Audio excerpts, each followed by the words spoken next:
몇 차례 지난 설교를 통해서 말씀드렸던 것처럼 빌립보서는요, 사도 바울이 어디서 쓴 편지죠? 감옥에서 쓴 편지입니다. 감옥에서 총 4편의 편지를 썼는데요. 그 중에 가장 마지막에 쓴 편지가 바로 빌립보서다라고 제가 그렇게 소개해 드렸는데요. 하지만 빌립보서라고 하는 이 편지가 바울이 살아생전에 썼던 마지막 편지는 아닙니다. 빌립보서를 쓴 바울은요, 그로부터 한 5년 후에 디모데 후서라고 하는 성경을 쓰고 그 다음에 순교를 하였다라고 알려지고 있는데요. 그렇다고 해서 빌립보서가 바울의 전성기에 쓰여진 편지이냐? 그것도 아닙니다.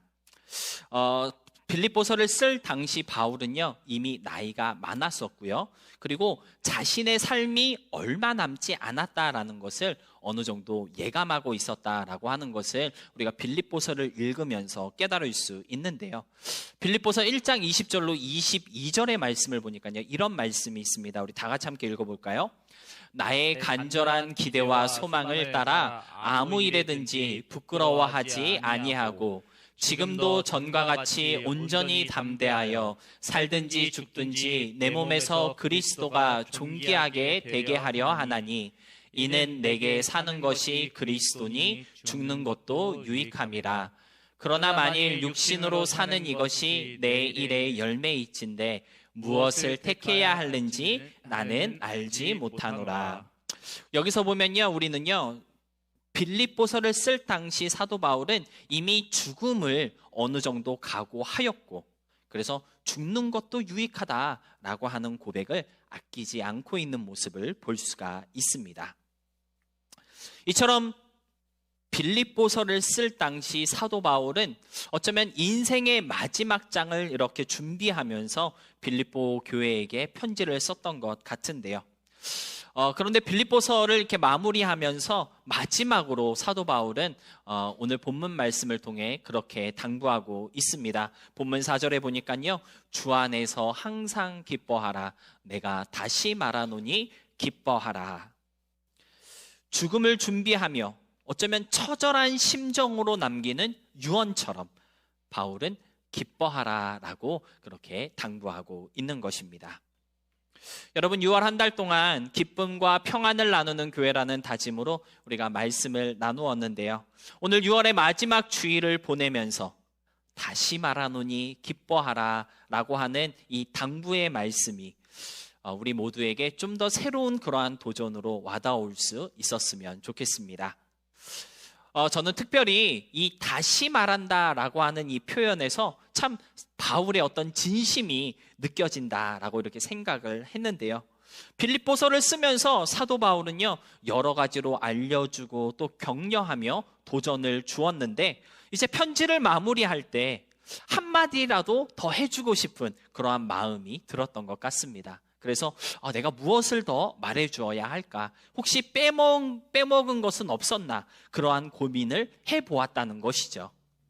그러면서 한 번 더 강조해야 할 메시지로 선택한 것이 무엇이냐? 기뻐하라라는 메시지이었다라는 것입니다. 이 정도로 기쁨이라고 하는 메시지는요, 사도 바울이 너무나도 전하고 싶었던 그러한 메시지였다라고 하는 것을 우리는 엿볼 수가 있는데요. 그런 의미에서 이 다시 말한다라고 하는 표현에는 크게 2가지 의미가 담겨져 있다고 우리는 생각해 볼 수 있을 것 같습니다. 첫 번째는 무엇입니까? 가능하다면 항상 기뻐했으면 좋겠다라고 하는 그러한 사도 바울이 이 다시 말하노니 라고 하는 표현에 담겨져 있다고 우리가 생각해 볼 수 있겠고요. 2번째는 무엇입니까? 끝까지 기뻐하라 라고 하는 그러한 바램을 담고 있다고 볼 수 있겠습니다. 그러니까 오늘 본문은 우리에게 어떻게 하면 항상 기뻐할 수 있는지, 기쁨의 어떤 그 가능성에 대한 메시지를 전해주고 있다고 볼 수 있겠고요. 어떻게 하면 우리가 끝까지 기뻐할 수 있는지, 끈기 있는 기쁨에 대한 메시지를 들려주고 있는 것 같습니다. 그래서 오늘 본문의 말씀 우리가 함께 묵상할 때 다시 말하노니 기뻐하라 했던 그 사도 바울의 진심 어린 당부의 소리가 저와 여러분의 심령 가운데 들리게 되는 이 시간이 되었으면 좋겠고요. 그럼으로써 언제라도 기뻐할 수 있는 그 기쁨의 가능성을 가지고 살아가게 되는 우리가 될 뿐만 아니라 끝까지 기뻐하는, 끈기 있는 기쁨을 간직하는 사람들이 다 될 수 있기를 진심으로 소망하며 축복합니다. 첫 번째로, 언제라도 기뻐할 수 있는 그 기쁨의 가능성, 오직 주님 안에서만 가질 수 있다는 것을 우리는 알아야 하겠습니다. 오늘 본문 4절에서 우리는요, 주 안에서 항상 기뻐하라, 다시 말하노니 기뻐하라 라고 외치고 있는 사도 바울의 외침을 들을 수 있었는데요. 여러분, 항상 기뻐할 수 있는 비결, 언제라도 기뻐할 수 있는 기쁨의 가능성에 대해 사도 바울은 주님 안에 그 비결과 가능성이 있다고 알려주고 있는 것입니다. 여러분, 이 말씀을 기초로 한번 우리의 한 주를 되돌아 보았으면 좋겠습니다. 과연 지난 한 주를 살아오면서 나는 주님 안에 있었는가? 예수 안에서 살아가는 그 삶 가운데 계속되는 기쁨을 맛보았는지 여러분의 지난 한 주의 삶을 한번 되짚어 보시기 바랍니다. 기쁨이 충만한 순간보다 힘들고 괴롭고 짜증나고 뭔가 잘 안 풀려서 답답한 그러한 마음으로 얼룩진 우리의 일주일이었다면 그건 아마도 우리가 주 안에 있지 않았기 때문은 아닐까 한번 생각해 보시기 바랍니다. 주님 안에 있을 때 항상 기뻐할 수 있으며 언제든지 기뻐할 수 있는 그 기쁨의 가능성이 열리게 된다는 사실, 여러분 다시 한번 꼭 붙잡을 수 있기를 축복합니다. 제가 이 안에서라고 하는 단어의 뜻을 헬라어로 한번 찾아보았더니요, 정말 놀라운 뜻이 담겨져 있는 것을 발견할 수 있었습니다. 여러분, 안에 있다라고 하는 이 표현을 우리는요, 위치적인 의미로 이해할 때가 많이 있습니다. 뭐 어떤 테두리가 있거나 또는 경계선이 있어서 그것을 넘어가지 않고 이 안에 있는 것, 그 테두리, 그 경계선 안에만 머무는 것, 그것이 안에 있다라고 하는 단어의 의미라고 우리는 이해할 때가 참 많이 있는데요. 그런데 본문에서 사용된 안에서라고 하는 이 단어에는요, 수단, 도구, 그러한 의미도 담겨져 있는 것을 볼 수 있었습니다. 그러니까 주 안에서 항상 기뻐하라 라고 했던 사도 바울의 권면은요, 바꿔 말하면 주님을 사용해서 주님을 수단 삼아 항상 기뻐하라 라는 뜻이었다고, 그렇게도 우리가 이해할 수 있다라고 하는 것이죠. 여러분, 항상 기뻐하기 위해서, 언제든지 기뻐할 수 있는 그러한 가능성을 가지기 위해서는요, 예수님을 잘 사용할 수 있어야 한다고 오늘 본문은 우리에게 알려주고 있는 것입니다.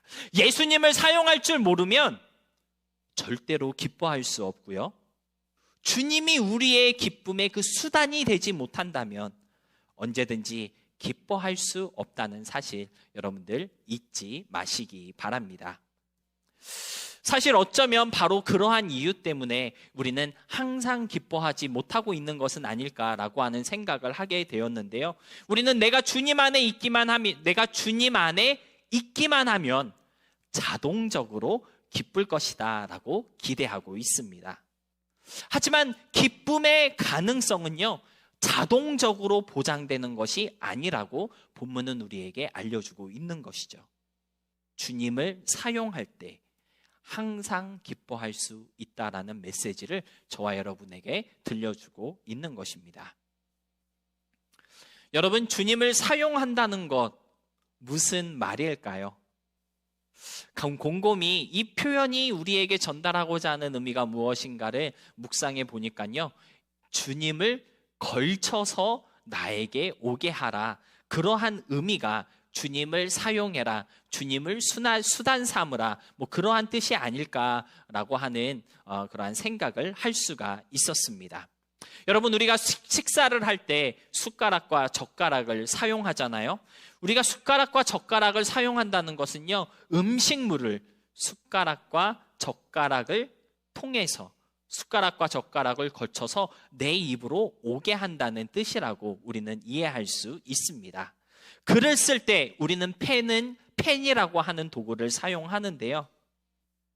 내 생각과 감정을 펜이라는 도구를 통해 표현해 낸다고 하는 뜻이 바로 펜을 사용한다라는 말의 의미인 것 같습니다. 마찬가지로 일상 속에서 우리가 주님을 사용한다라고 하는 것은요, 우리의 일상이 주님을 걸쳐야 한다는 뜻이고 주님을 통과해야 한다라고 하는 의미가 아닐까, 우리가 그렇게 이해하면 이해할 수 있다라고 하는 것이죠. 힘들고 어렵고 괴로운 그러한 일들이 그냥 나에게 오게 하는 것이 아니라 그 중간에 예수님을 두고 예수님을 걸쳐서 나에게 오게 하는 것. 화나고 짜증스러운 상황들이 주님을 통과하여서 내 상황이 되게 하는 것. 그것이 우리의 일상 속에서 주님을 사용하는 방법이라는 것이죠. 그러한 일들과 상황들이 예수님을 통과하여 나에게 올 때 그 속에서 우리는 기쁨을 누릴 수 있고요, 기쁨의 가능성을 꿈꿀 수 있다는 것입니다. 여러분, 감옥에 갇혀서 4통의 편지나 쓴 사도 바울을 한번 상상해 보시기 바랍니다. 사도 바울이 무슨 죄를 져가지고 감옥에 갇힌 것이 아니잖아요. 맞죠? 억울한 일을 당했고 정말 착한 일을 하다가 이러한 상황에 놓이게 된 것인데, 이 억울하고 통탄한 상황 속에서도 어떻게 바울은 교회를 염려하는 마음을 품을 수 있었을까요? 어떻게 바울은 기쁨에 대해 말할 수 있었으며 용서에 대한 편지를 쓸 수 있었을까요? 바울이 당한 이 모든 일들이 예수님을 걸쳐서 바울에게 와 닿았기 때문에 기쁨의 가능성을 발견하였던 것이고, 항상 기뻐할 수 있는 그러한 힘을 가질 수 있었던 것 아니겠습니까? 예수님이 없는 바울의 처지를 상상해 본다면 아마 바울은 감옥에서 억울에 미쳤거나 또는 너무 답답한 나머지 화병으로 죽었을지도 모릅니다. 그렇지만 그가 당한 그 모든 억울한 상황들이 예수라고 하는 필터를 거쳐서 바울에게 와닿았을 때 바울은 그 속에서 주님의 계획과 뜻을 보았던 것이고 선하시고 인자하심을 경험했던 것이며 그로 인해 감사할 수 있었고 기뻐할 수 있었다라고 하는 것이죠. 이처럼 저와 여러분의 삶 속에서도 예수님의 필터가 장착될 수 있어야 한다라고 하는 것이 바로 예수님을 사용하여 기뻐하라라는 말씀의 의미인 것 같습니다. 우리의 삶 속에서 우리의 기쁨을 빼앗아가는 모든 일들과 상황들이 이 예수님의 필터를 거쳐서 우리에게 와닿을 수 있어야 한다라고 하는 것이고요. 그래서 그 모든 일들 가운데 주님의 기쁨을 누리며 주님의 선하심과 인도하심, 그분의 계획하심을 바라볼 수 있음으로써 기쁨의 가능성을 놓치지 않을 수 있는 그러한 믿음의 성도들이 될 수 있기를 사도 바울은 오늘 우리에게 권면하고 있는 것입니다. 여러분 한번 상상해 보시기 바랍니다. 한번 우리의 삶, 여러분의 삶을 되돌아보시기 바랍니다.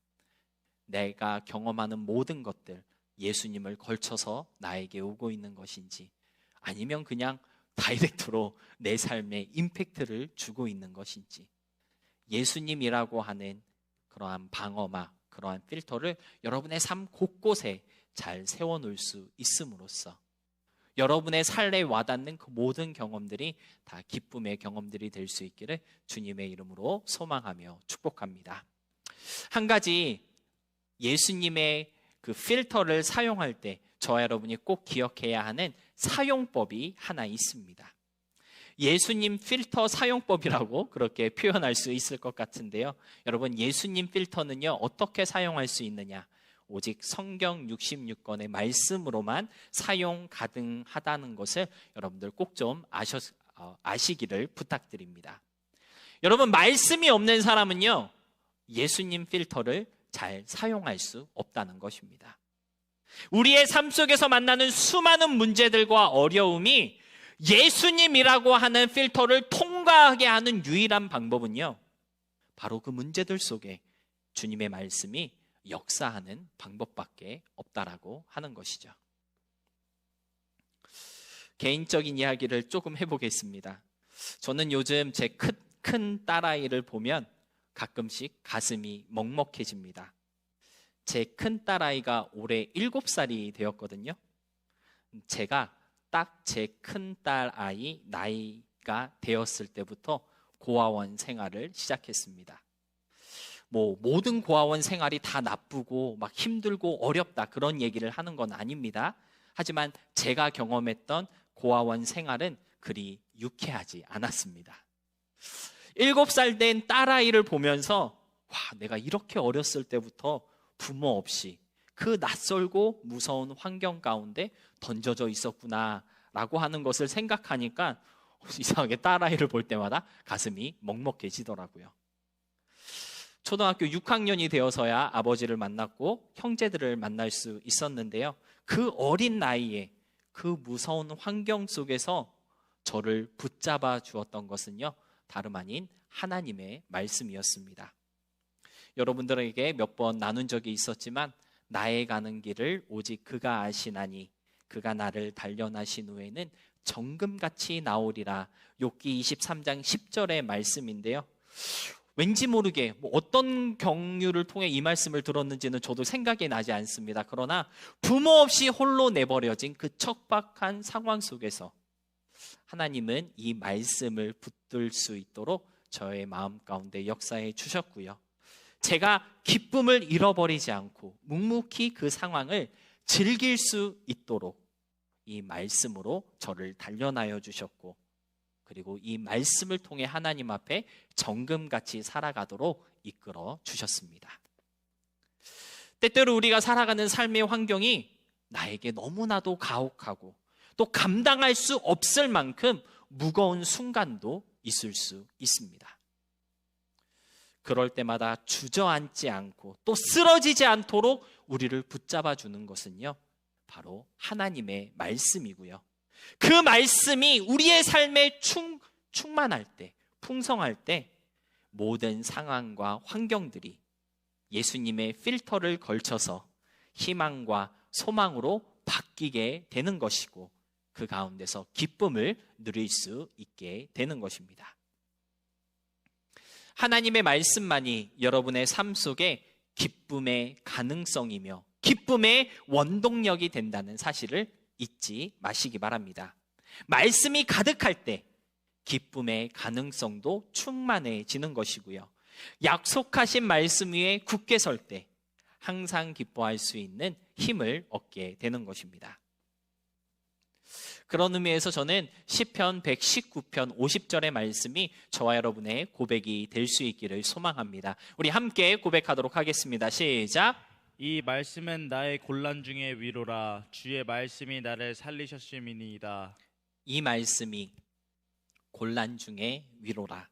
주의 말씀이 나를 살리셨음이니이다. 기쁨의 가능성으로 우리를 인도하시고 말씀을 통해 기쁨의 힘과 능력을 주시는 그 주님 안에 거할 수 있는 우리가 될 수 있음으로써 항상 기뻐하고 다시 기뻐하고 끝까지 기뻐할 수 있는 그러한 삶의 주인공들이 되시기를 진심으로 소망하며 축복합니다. 두 번째로 사도 바울은 우리에게 끈기 있게 기뻐하라라고 권면하고 있습니다. 여러분, 끈기라는 말의 뜻이 무엇인지 혹시 사전을 찾아보신 적이 있으신가요? 제가 설교를 준비하면서 우리가 잘 알고 있는 단어긴 하지만 정확하게 무슨 의미가 있을까를 한번 찾아보았더니 쉽게 포기하지 않고 계속해서 참고 이겨나가는 기운이다라고 그렇게 정의하고 있었습니다. 무언가를 쉽게 포기하지 않고 그것을 놓치지 않기 위해서 꾹 참고 이겨나가는 힘, 그것이 바로 끈기라는 말의 뜻이다라고 하는 것이죠. 그러니까 사도 바울이 우리에게 끈기 있게 기뻐하라라고 권면했을 때 이 말씀의 뜻은요, 기쁨을 쉽게 포기하지 말고 기쁨이 끊어지지 않도록 좀 참고 이어나가는 그 힘을 길러라 라고 하는 권면이었다라고 우리는 생각해 볼 수 있다라고 하는 것이죠. 여러분, 데살로니가 전서의 유명한 말씀, 항상 기뻐하라라고 하는 말씀 우리들이 너무 잘 알고 있습니다. 그런데 이 항상 기뻐하는 기쁨은요, 처음부터 완전한 기쁨으로 우리에게 떡하니 이렇게 주어지는 기쁨이 아니라는 것을 우리는 깨달을 수 있어야 합니다. 단 1초도 슬프거나 괴로움이 없는 그러한 기쁨이 완전한 모습으로 딱 우리에게 주어지는 것이 아니라 끈기 있게 기쁨을 잡고 늘어질 때 누릴 수 있는 기쁨이 바로 항상 기뻐하는 기쁨이라고 오늘 본문은 우리에게 알려주고 있는 것입니다. 슬플 수도 있고요, 괴로울 수도 있습니다. 힘들고 지쳐서 도저히 기뻐할 수 없는 그러한 상황 속에 놓일 수도 있지만, 그러나 그 상황 속에서도 끈기 있게 기쁨을 붙잡고 놓치지 않기 위해서 참고 견디며 이겨나아갈 때 계속해서 기뻐할 수 있는 것이며, 그것이 바로 항상 기뻐하는 기쁨이라고 오늘 본문은 우리에게 알려주고 있다는 것이죠. 돌아보면 우리의 삶 가운데 기뻐할 수 없는 순간이 얼마나 많이 있습니까? 저는 정말 설교를 준비하면서요, 이거는 정말 하나님이 주시는 말씀이다. 동시에 이 말씀을 방해하기 위해 사단도 열심히 역사하구나라고 하는 것을 매번 느낍니다. 오늘 기쁨에 대한 설교를 준비했고요, 끈기 있는 기쁨에 대한 설교를 준비했더니 아침부터 우리 아이들이 얼마나 저를 힘들게 하는지 모릅니다. 순간순간 기쁨을 놓게 만드는 경우가 정말 오늘만 해도 수백 번씩 나에게 찾아왔습니다. 그런데 이거를 놔야 할지 말아야 할지 고민하는 와중에서도 오늘 끈기 있는 기쁨에 대해서 말씀을 준비하게 하셨으니 내가 끈기 있게 이 기쁨을 놓으면 안 되겠다 스스로 다짐하고 정말 끈기 있게 이 기쁨을 붙잡았거든요. 여러분들 삶 가운데서 기쁨을 놓게 하는 경우가 얼마나 많이 있습니까? 시험을 잘 못 봐서, 생각했던 대로 일이 잘 풀리지 않아서, 취업이 안 돼서 고민하게 하고, 그런 경우 너무 많잖아요. 맞죠? 그런데 그걸 핑계 삼아 기쁨을 놓아버리면 기뻐할 수 없다라는 겁니다. 그러한 상황이 있기 때문에 끈기 있게 기쁨을 붙잡아야 한다고 오늘 사도 바울은 우리에게 권면하고 있다라고 하는 것이죠. 여러분, 기쁨은요, 그냥 내가 참고 견딘다고 기쁨이 오는 것이 아닙니다. 적극적으로 계속해서 발견하고 또 개발하려고 노력할 때 풍성해지는 것이 기쁨이라는 것을 여러분들 좀 기억하셨으면 좋겠습니다. 그런 진취적인 자세, 좀 그러한 끈기 있는 모습을 계속해서 여러분의 삶 가운데서 개발할 수 있음으로써 오늘 본문을 통해 사도 바울이 우리에게 권면하고 있는 그 끈기 있는 기쁨을 나의 것으로 만들 수 있는 믿음의 사람들이 다 되시기를 주님의 이름으로 부탁드립니다. 그런 의미에서 사도 바울은 우리에게 끈기 있는 기쁨을 위해서 우리가 해야 할 일이 하나 있다라고 권면하고 있는 것을 볼 수가 있는데요. 오늘 본문 5절에서 사도 바울은 그런 말씀을 하고 있습니다. 관용의 마음을 가지라라고 그렇게 권면하고 있는데요. 여러분, 본문 5절에서 말씀하고 있는 이 관용이라는 단어를 조금 어려운 단어여서 제가 의미를 찾아보았더니 다른 사람을 너그럽게 받아주거나 용서하는 것을 관용이다라고 그렇게 풀이하고 있었습니다. 그래서 다른 사람에게 이렇게 넓은 마음을 품는 것이 관용이구나 이렇게 생각하고 있었는데, 영어 성경을 보니까요, 젠틀리스라고 이렇게 쓰고 있더라고요. 한국말로 친절이라는 뜻으로 우리가 많이 해석을 하고 있는데요. 여러분, 관용이라고 하는 것은 무엇입니까? 다른 사람을 용서하고 너그럽게 받아줄 뿐만 아니라 용서받을 것이 없는 사람에게도, 나와 아무런 인연이 없고 아무런 관계가 없는 스트레인저에게도 친절하게 다가갈 수 있는 그러한 모습이 바로 관용이다라고 하는 것을 우리들은 이해할 수 있을 것 같습니다. 용서하고 너그럽게 받아줄 뿐만 아니라 모두에게 친절하게 다가가는 그런 신사적인 마음. 이러한 마음이 있을 때 우리는 끈질기게 기뻐할 수 있는 기쁨의 사람이 될 수 있다라고 하는 것이죠. 근데 제가 여기까지 설교를 준비해 놓고 궁금했습니다. 그런 마음을 갖는 것과 기쁨이 도대체 무슨 상관이 있는 것일까? 이러한 질문을 가지고 묵상을 할 때 친절과 용서, 너그러움은 나의 기쁨을 지키는 키워드라고 하는 사실을 하나님께서 깨달을 수 있게 하셨습니다. 왜 그러냐 하면요, 여러분, 친절한 사람은요 인상 쓸 일이 있을까요, 없을까요? 인상 쓸 일이 없습니다. 용서하는 사람은요 실망할 일이 없고요, 너그러운 사람은 모든 일에 여유로울 수 있습니다. 그렇기 때문에 관용의 마음이야말로 끝까지 기뻐할 수 있고 언제나 기뻐할 수 있고 끈기 있는 기쁨의 포인트라고 하는 것을 우리는 깨달을 수 있고요. 그렇기 때문에 오늘 본문은 우리에게 관용의 마음을 가지라고 권면하고 있는 것입니다. 그런데 이러한 마음을 갖는 것 쉬운 일일까요? 어려운 일일까요? 네, 너무나도 어려운 일입니다. 그래서 사도 바울은요, 우리가 관용의 마음을 가질 수 있도록 아주 좋은 꿀팁을 하나 전달해 주고 있는데요. 그 꿀팁이 무엇입니까? 너희 관용을 모든 사람이 알게 하라 라고 하는 꿀팁을 우리에게 알려주고 있습니다. 이게 무슨 말입니까? 사람들에게 보여주기 위해서 친절하게 행동하라는 뜻입니다. 누군가를 용서하고 너그럽게 받아주는 나의 모습을 다른 사람들이 볼 수 있도록 일부러 티나게 신사적으로 행동하라라고 그렇게 말해주고 있는 것인데요. 여러분, 이 권면을 돌려 얘기하면 무슨 뜻이냐면 언제 어디서든지 누군가가 보고 있다는 생각을 놓치지 말라는 팁인 것을 우리는 알아야 하겠습니다. 여러분도 그렇잖아요. 우리가 나쁜 짓을 하려고 할 때 내가 아는 누군가가 보고 있다면 나쁜 짓 할 수 있어요, 없어요? 잘 못합니다. 그래도 나쁜 짓을 하는 사람은 양심의 화인을 맞은 사람이라고 성경이 이렇게 표현하고 있는데, 보통은 나쁜 짓을 하려거나 조금 안 좋은 일을 하려고 할 때 누군가가 보고 있다, 누군가가 나를 판단하고 있다 라는 생각이 들면 잘 하지 못하게 되거든요. 그러니까 우리가 보통 나쁜 짓을 할 때 혼자 있을 때 또는 내가 아는 사람들이 없을 때 나쁜 짓을 많이 하게 되는 것입니다. 비슷한 의미로 누군가가 보고 있다, 누군가가 너를 판단하고 있다라고 하는 생각을 가지면 관용의 마음, 베풀고 너그럽고 친절하게 대하는 행동이 조금 더 수월하게 나올 수 있기 때문에 너의 관용을 모든 사람이 알게 하라라고 사도 바울은 권면하고 있는 것입니다. 사실 그리스도인들이라고 다 친절하지 못하고요, 용서의 마음, 너그러운 마음이 늘 풍성하면 너무 좋겠지만 그렇지 못한 것이 사실입니다. 우리도 사람인데 어떻게 매번 용서하고 매번 너그러울 수 있을까요? 그렇지 않습니까?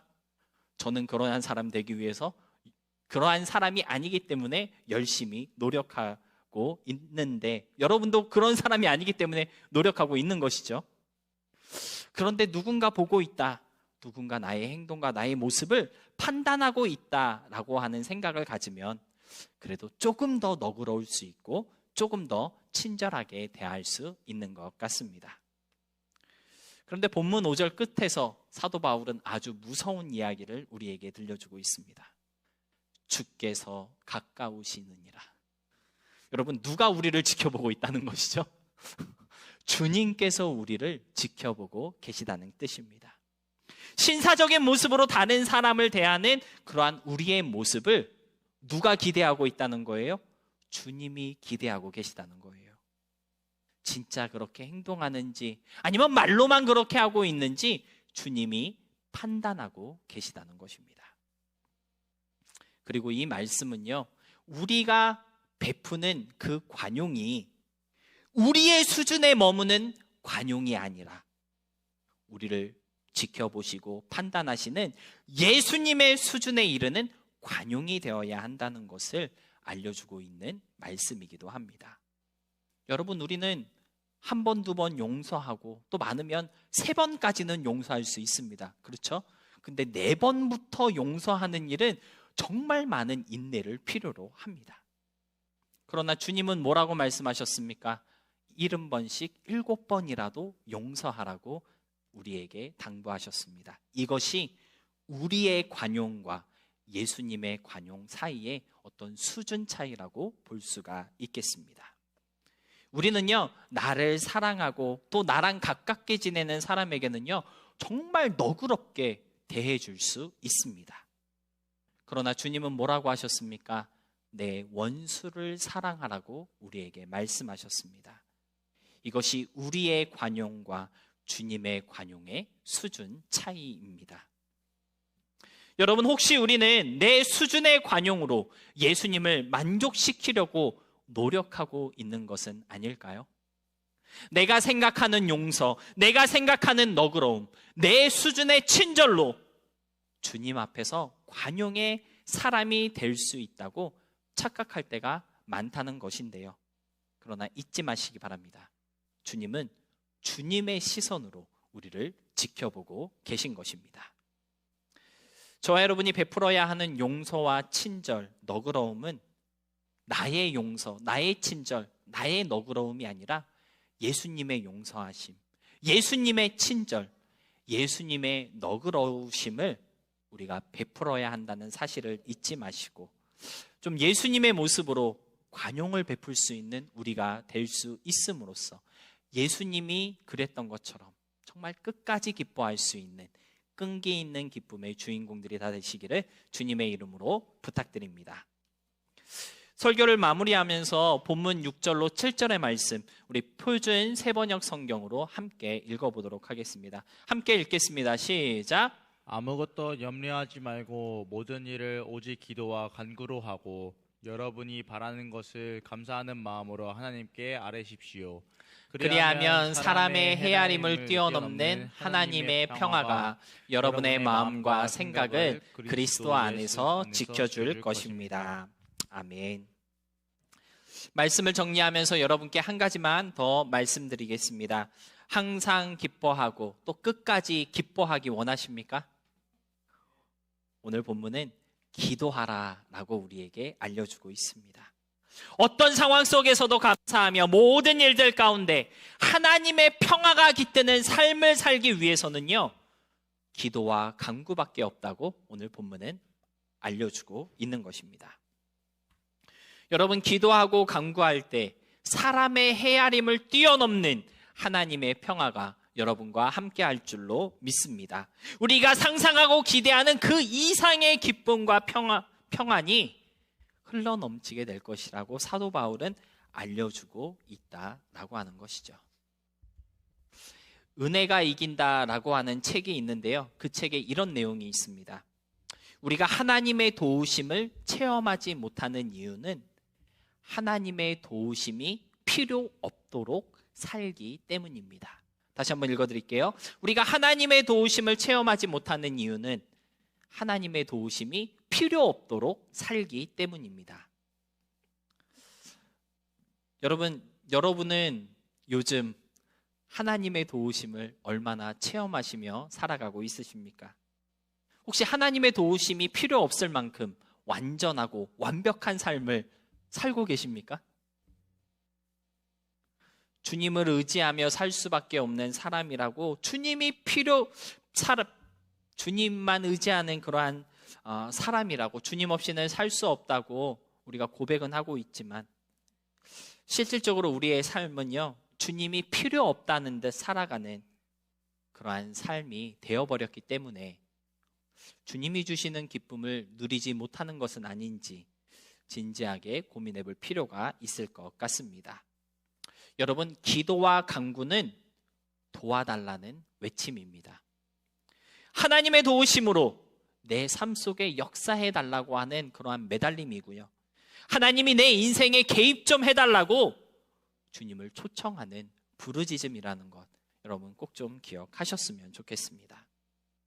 주님이 없이는 안 된다는 그러한 믿음은 있는데 그 믿음으로 살아가지 못하는 우리들의 삶이 되어버렸기 때문에 하나님의 기쁨을 누리지 못하고 있다는 사실 여러분들 기억하시고 기도와 간구를 회복하는 우리의 일상이 될 수 있었으면 좋겠습니다.